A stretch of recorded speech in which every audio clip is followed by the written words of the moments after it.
Good morning, everyone. I'm Dan Bosse, joined with Ben Buckner. AgResource is out on the road this week. It's a busy week. I'm in Rochester, Minnesota. Ben, you're in, if I remember town right, Marshalltown, Iowa. We're conducting our crop tour. I'm speaking at a certified Angus beef forum here in Rochester. So we've got a lot going on. But with that in mind, the markets have been very active since the USDA crop report. We did see the market try to rally again last night on additional short covering, but it looked like it failed. Corn's back down this morning. December corn's testing the contract lows at 392 and a quarter. The soybean market's pulled back and the wheat market's back testing or making new lows, depending upon whether you're looking at Kansas City or Chicago. In the export sales report this morning, we had new wheat sales of 26.6 million bushels. That takes our sales for the year, our commitments, to 404 million bushels. That's about 80 million bushels up from last year. There were negative cancellations of old crop corn and soybeans. 3.5 million bushels of old crop corn canceled, 13.9 million bushels of soybeans.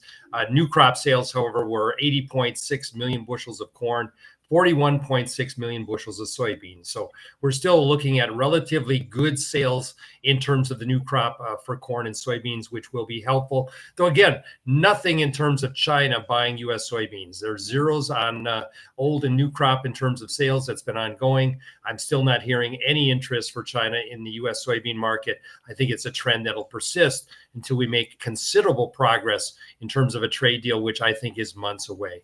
Ben, I'll turn it over to you. You've been in the field. So there's not a lot to say. I think generally speaking, what we found is uniformity, cleanliness. We collectively made 22 stops between our two teams yesterday, and it was really mostly just the same thing over and over again for hundreds of miles. And I think that's telling. So from about the Chicago exurbs to the northwest part of Iowa, not much different from stop to stop. And so I guess to be clear, I guess, of these 22 stops, we did not find any real pollination issues in corn. And so you would think that we would have found something along this route, but we didn't.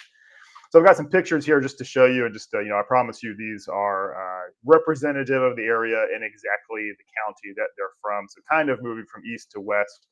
And you can see that, you 7 to 10 plus inches of grain on these ears and pollination almost to the end, maybe some very marginal issues, but I think this is better than normal. So we've got Buchanan County, Iowa on the left, Grundy County, Iowa on the right. And again, this is what we saw for 99% of the stops.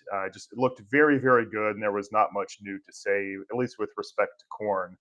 And here you've got some other counties as we move sort of west into Iowa, and it's the same kind of thing. I mean, it's pollinating to the end. We did stop in Wright County specifically because we did notice some southern rust in the area. We also did start to see a little more unevenness in the fields, and there was some water damage at some point, though also I was surprised to see that there's no excess water in Iowa today despite all the rain, so it's just almost kind of perfect. Fields are damp but not wet, and we'll kind of touch on that in just a minute. But even in Wright County, Iowa, which again, from visually probably the worst part of the tour so far, we went in and checked yields that were, again, uneven, kind of marred by southern rust, at least on the outside rows.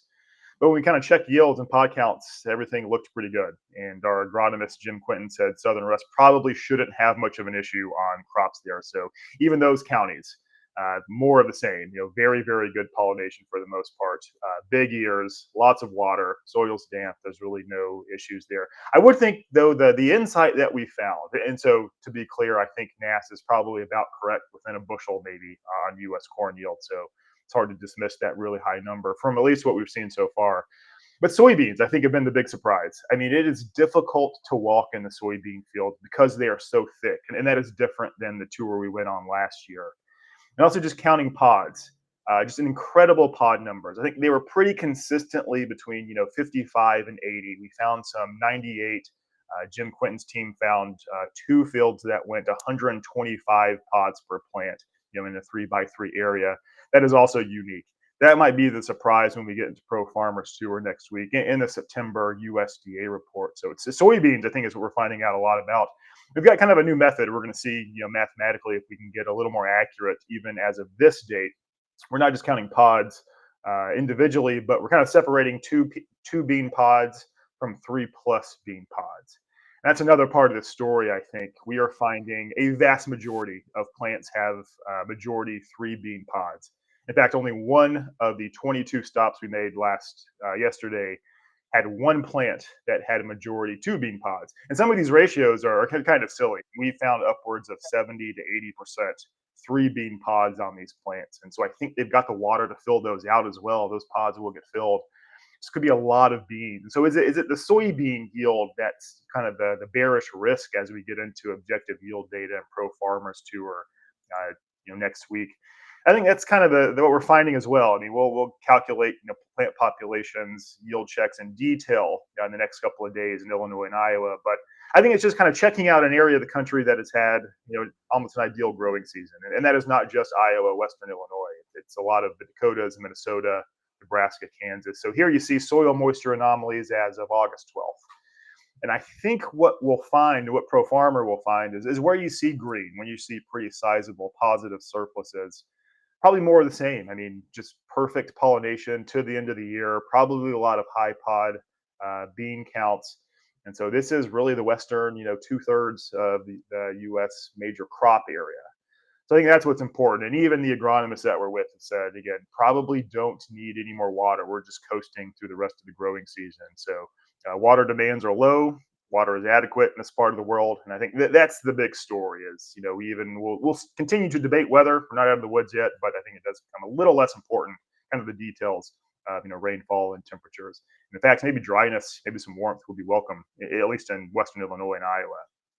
So that's kind of the message so far we found. We've got 2 days left, but yeah, again, I think USDA is correct. Thereabouts on corn, no issues there.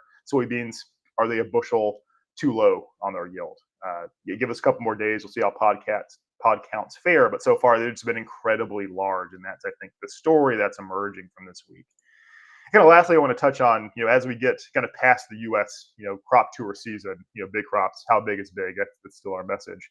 We kind of taking a look at Brazil, especially putting into context this, recovery in soybeans. And we're seeing prices in, farm gate prices in central Mato Grosso kind of move higher. So that's something to think about. Is there going to be incentive for Brazil to expand acres again, both corn and soybeans? So today on the farm, Mato Grosso, they're getting $9.35 a bushel for their soybeans. Not a high price, but that is about 40 cents above where it was last year in August. They expanded acres last year. And corn is similar. We're kind of starting to move, interior cash prices in Brazil higher. Today it's about $3.05 in Cerezo, Mato Grosso. Low price, but a year ago it was $2.60 in the expanded area. So that's kind of in the background. Is how do we get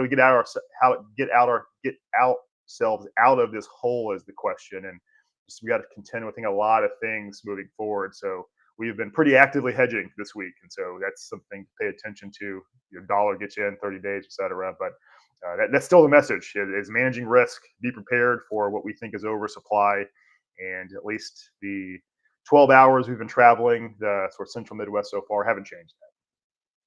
I think that makes sense, Ben. I was on a call yesterday with a big Mato Grosso soybean crusher, and he was indicating that first crop soybeans will be up fairly significantly in Brazil. So no backing off on that. And they were talking about a Brazilian soybean crop, 178 or 180 million metric tons if weather was normal. So again, it's a big growth. The question is, if China doesn't expand its imports, where do all those soybeans go? So it's a corn bear story today, but I'm afraid about a bear story in beans down the road as farmers shift more acres from corn to beans due to high fertilizer prices and what's being offered in Brazil right now in terms of profitability.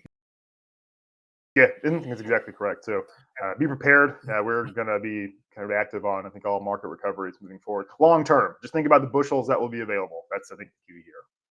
Well, be safe in the road today again, Ben. We'll get a feedback in the tour tomorrow. And thank you all for viewing. We'll be back with more crop tour results as Ben pushes through the remainder of Iowa and the team. They look towards Illinois tomorrow and central and southern Illinois. We'll see how it all works out.